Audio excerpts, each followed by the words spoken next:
ఏవైతే హోటళ్ళు కావచ్చు కొంత ఓయో రూమ్స్లలో తనిఖీలు చేస్తున్నటువంటి విజువల్స్ మనం చూస్తూ ఉన్నాం. ఈ విజువల్స్ చాలా వైరల్ అవుతున్నాయి. ఈ విజువల్స్ కింద కొన్ని కామెంట్స్ అయితే వస్తూ ఉన్నాయి.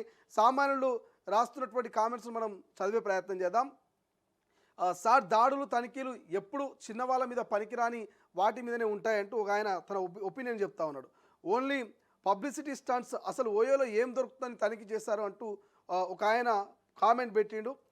ఇట్లా చాలా కామెంట్స్, అంటే చాలా వరకు ఇట్లా అటువంటప్పుడు ఓయోలు రద్దు చేయొచ్చు కానీ ఒక ఆయన కామెంట్ పెడతా ఉన్నాడు. ఇట్లా చాలా కామెంట్స్ వస్తున్నాయి. హాస్టల్లో వాటర్ ప్రాబ్లం ఉంది అని ఓయో రూమ్లో ఉంది, ఓయో రూమ్లో ఉందంట అంటూ కొంత ఫన్నీగా కొంతమంది కామెంట్స్ పెడతా ఉన్నారు. బాధ్యత గల యువకులు దీన్ని కొంత అంటే ప్రభుత్వం చేస్తున్నటువంటి, పోలీసులు చేస్తున్నటువంటి ఈ యొక్క తనిఖీలను కొంతమంది సమర్థిస్తుంటే ఇంకొంతమంది ఫన్నీ కామెంట్ చేస్తున్నారు. ఇంకొంతమంది సెటారికల్గా ఇట్లా మీమ్స్ ద్వారా కూడా పెడుతున్నటువంటి పరిస్థితి మనకు కనిపిస్తోంది.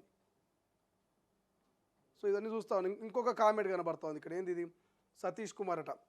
రాత్రి 12:30 ఆ మధ్యలో హైదరాబాద్ ఓఆర్ఆర్ మీద కోకాపేట కొల్లూరు మధ్యలో 2 కార్లు ఎదురెదురుగా పెట్టి మందుబాటు చేసుకుంటున్నారు. కొంతమంది ప్రతిరోజు పటాన్చెరు ఓఆర్ఆర్ దగ్గర ట్రాఫిక్ పోలీస్ పాయింట్ పక్కనే 20-30 మంది హిజ్రాలు వ్యభిచారం చేస్తున్నారు.